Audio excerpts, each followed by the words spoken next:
महाराष्ट्रात बिबट्यांच्या वाढत्या हल्ल्यानं राज्य सरकारचं वन खातं विरोधकांच्या आणि जनतेच्या रोषाला कारणीभूत ठरलंय।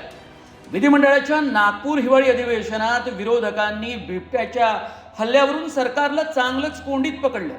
वनमंत्री गणेश नाईकांची विरोधकांच्या प्रश्नांना उत्तरं देताना पुरती पंचाईत झाली।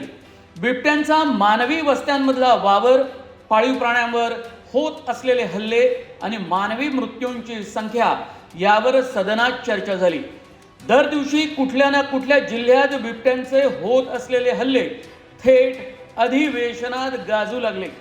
राष्ट्रवादी शरद पवार गटाचे आमदार जितेंद्र आव्हाड यांनी बिबट्यांना खरंच आफ्रिकेच्या जंगलात सोडले जाणार का, असा थेट प्रश्न वनमंत्री गणेश नाईकांना विचारला। त्यावर उत्तर देताना नाईकांनी केंद्राला पाठवलेल्या प्रस्तावाची माहिती दिली।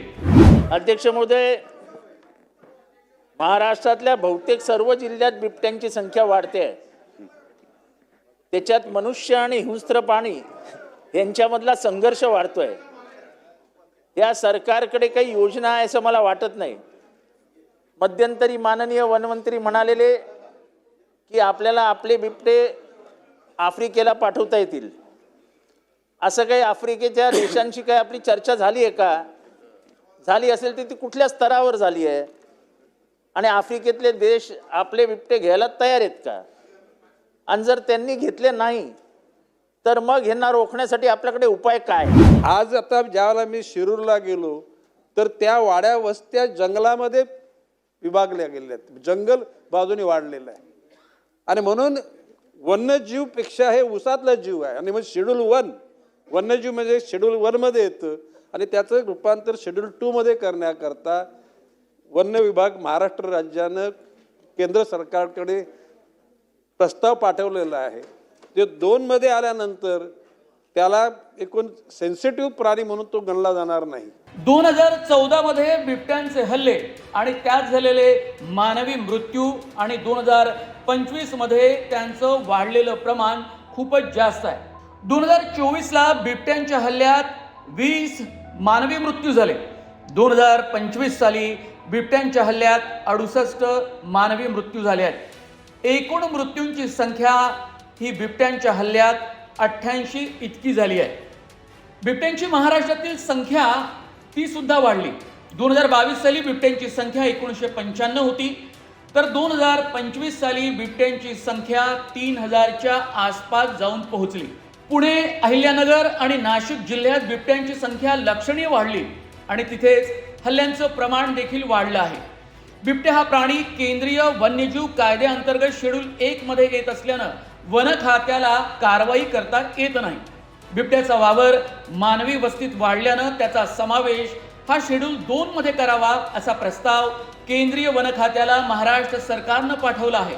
मात्र हा बदल योग्य नसल्याचं मत वन्यजीव अभ्यासक कुंदन हाते यांनी नवराष्ट्र डिजिटलला दिलेल्या मुलाखतीत व्यक्त केलाय।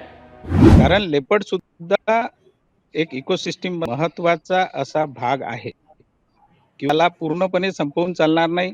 त्याला शेड्यूल 2 मध्ये घेऊन त्याला शूट अँड साईटचे ऑर्डर देणे हेही चालणार नाही। कारण बऱ्याचशा नॅशनल लेवलच्या किंवा लेवलचे जे काही ऑर्गनायझेशन ऍक्टिव्हिस्ट आहेत ते पण समोर येतील की महाराष्ट्र असं करून राहिलेलं आहे। गंभीर प्रॉब्लेम आहे इथे, पण त्याचं नाही ते सोल्युशन बऱ्याच मार्गाने निघू शकतं।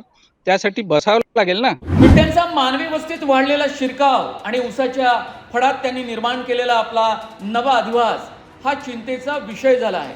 मात्र हे असं का होतंय याची काही कारणं पुढे आली आहेत। बिबट्यांचा मानवी वस्तीत शिरकाव का वाढला, तर जंगलातील मानवाचा हस्तक्षेप वाढला म्हणून।